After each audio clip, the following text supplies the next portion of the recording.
আসসালামু আলাইকুম। রমজান মাসে ইমাম মাহাদির আগমন হবে এবং কিয়ামতের সবচেয়ে বড় আলামত প্রকাশ পাবে।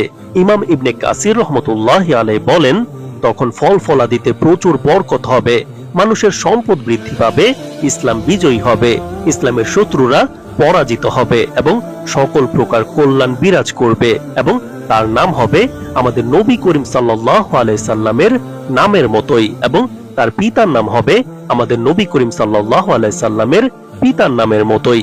তিনি হবেন হাসান বিন আলী রাদিয়াল্লাহু তাআলা আনহু এর বংশ থেকে। ইবনে কাসির রহমতুল্লাহি আলাইহি বলেন, তিনি হলেন মুহাম্মদ বিন আব্দুল্লাহ আল ফাতিমি আল হাসানি। তিনি পূর্বের কোন একটি অঞ্চল থেকে প্রকাশিত হবেন। তিনি হচ্ছেন ইমাম মাহদি আলাইহিস সালাম। তবে পূর্ব দিক বলতে মদিনা মনোয়ারা হতে পূর্বের দিককে বোঝানো হয়েছে। তো ভিডিওর শুরুতেই চ্যানেলটি অবশ্যই সাবস্ক্রাইব করে দিন। নবী করিম সাল্লাল্লাহু আলাইহি সাল্লাম বলেন, তোমাদের গুপ্তধনের নিকট তিনজন লোক ঝগড়া করবে, প্রত্যেকেই হবে খলিফার পুত্র, কেউ তা দখল করতে পারবে না। অতঃপর পূর্বের দিক থেকে কালো পতাকাধারী একদল সৈনিক আসবে, তারা ব্যাপক হত্যাকাণ্ড চালাবে। হাদিসের বর্ণনাকারী বলেন, নবী করিম সাল্লাল্লাহু আলাইহি সাল্লাম এমন কিছু বিষয়ের কথা বর্ণনা করলেন যা আমি স্মরণ রাখতে পারিনি। তোমরা যখন তাদেরকে দেখতে পাবে তখন তাদের নেতার হাতে বায়াত করবে, যদিও বরফের উপরে হামাগুড়ি দিয়ে উপস্থিত হতে হয়, কেননা তিনি হলেন আল্লাহর খলিফা মাহদি। ইমাম ইবনে কাসির রহমতুল্লাহি আলাইহি বলেন, উল্লেখিত হাদিসে যে ধন ভাণ্ডারের কথা বলা হয়েছে তা হলো কাবা ঘরের ধন ভাণ্ডার। তিনজন খলিফার পুত্র তা দখল করার জন্য ঝগড়া করবে, কেউ তা দখল করতে পারবে না। সর্বশেষে আখিরি জামানার পূর্বের কোন একটি দেশে ইমাম মাহদি আগমন করবেন। মূর্খ শিয়ারা সামেরার গর্ত হতে ইমাম মাহদি বের হওয়ার যে দাবি করে তা সম্পূর্ণ মিথ্যা। তারা আরো দাবি করে যে তিনি গর্তের ভিতর লুকায়িত আছেন। শিয়াদের একটি দল প্রতিদিনই সেই গর্তের কাছে দাঁড়িয়ে অপেক্ষা করেন। এই ধরনের আরো অনেক হাস্যকর কাল্পনিক ঘটনা বর্ণিত হয়েছে। এ সমস্ত কথার পক্ষে কোনো দলিল নেই এবং কোরআন হাদিস ও বিবেক বহির্ভূত কথা এগুলো। তিনি আরো বলেন, পূর্বাঞ্চলের লোকেরা তাকে সাহায্য করবে এবং তার শাসনকে সমর্থন করবে, তারা কালো পতাকাধারী হবেন। মোট কথা, আখেরি জামানার পূর্ব দেশ হতে তার বের হওয়ার কথা সত্য।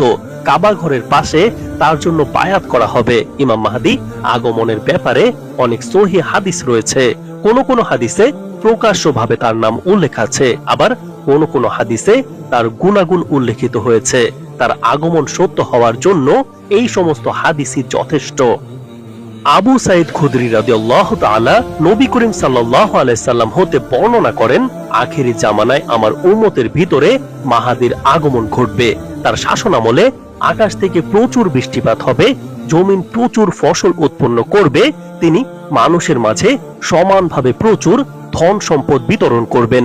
গৃহপালিত পশুর সংখ্যা বৃদ্ধি পাবে এবং উম্মতে মুহাম্মাদের সম্মান বৃদ্ধি পাবে। তিনি 7 বছর কিংবা 8 বছর জীবিত থাকবেন। আবু সাইদ খুদরি রাদিয়াল্লাহু তাআলা আনহু আরো বলেন, নবী করিম সাল্লাল্লাহু আলাইহি সাল্লাম বলেন, আমি তোমাদেরকে মাহাদির আগমন সম্পর্কে সুসংবাদ দিচ্ছি। মানুষেরা যখন নিজেদের মধ্যে মতবিরোধে লিপ্ত হবে তখন তিনি প্রেরিত হবেন। পৃথিবী হতে জুলুম নির্যাতন দূর করে ন্যায় ইনসাফ দ্বারা তা ভরিয়ে দেবেন। আসমান জমিনের সকল অধিবাসী তার উপর সন্তুষ্ট হবেন। তিনি মানুষের মাঝে সমানভাবে প্রচুর সম্পদ বিতরণ করবেন।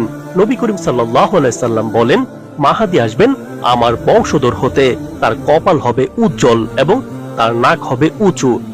তিনি পৃথিবী থেকে জুলুম নির্যাতন দূর করে দিয়ে ন্যায় ইনসাফ দ্বারা সমাজ প্রতিষ্ঠা করবেন। 7 বছর পর্যন্ত তিনি রাজত্ব করবেন। উম্মে সালামা রাদিয়াল্লাহু তাআলা আনহা বলেন, আমি রাসূল সাল্লাল্লাহু আলাইহি সাল্লামকে বলতে শুনেছি, মাহাদির আগমন হবে আমার পরিবারের ফাতেমার বংশধর হতে। জাবের রাদিয়াল্লাহু তাআলা আনহু বলেন, রাসূল সাল্লাল্লাহু আলাইহি সাল্লাম বলেছেন, ঈসা আলাইহিস সালাম যখন অবতরণ করবেন তখন মুসলমানদের আমির তাকে বলবেন, আসুন আমাদের নামাজের ইমামতি করুন। ঈসা আলাইহিস সালাম বলবেন, বরং তোমাদের আমির তোমাদের মধ্য হতেই হবে। এই উম্মতের সম্মানের কারণেই তিনি এই মন্তব্য করবেন। যেই আমিরের ইমামতিতে মুসলমানগণ নামাজ পড়বেন তিনি তার নামও উল্লেখ করেছেন, আর তিনি হলেন ইমাম মাহদি। এই হাদিস সম্পর্কে ইবনুল কাইয়ুম বলেন, হাদিসের সনদ খুব ভালো। আবু সাইদ খুদরি রাদিয়াল্লাহু তাআলা আনহু রাসূল সাল্লাল্লাহু আলাইহি সাল্লাম হতে বর্ণনা করেন, ঈসা ইবনে মারিয়াম যেই ইমামের পিছনে নামাজ পড়বেন তিনি হবেন আমাদের মধ্য হতে। নবী করিম সাল্লাল্লাহু আলাইহি সাল্লাম বলেন, ততদিন দুনিয়া ধ্বংস হবে না যতদিন না আমার পরিবারের একজন লোক আরবের বাদশাহ হবেন, তার নাম হবে আমার নামে এবং তার পিতার নাম হবে আমার পিতার নামের অনুরূপ, অর্থাৎ তার নাম হবে মুহাম্মদ বিন আব্দুল্লাহ। উম্মে সালেমা রাদিয়াল্লাহু তাআলা আনহা বলেন, নবী করিম সাল্লাল্লাহু আলাইহি সাল্লাম বলেছেন, কাবা ঘরের পাশে একজন লোক আশ্রয় নিবে, তার বিরুদ্ধে একদল সৈনিক প্রেরণ করা হবে। সৈন্যরা যখন বায়দা নামক স্থানে পৌঁছাবে তখন জমিন তাদেরকে গ্রাস করে ফেলবে।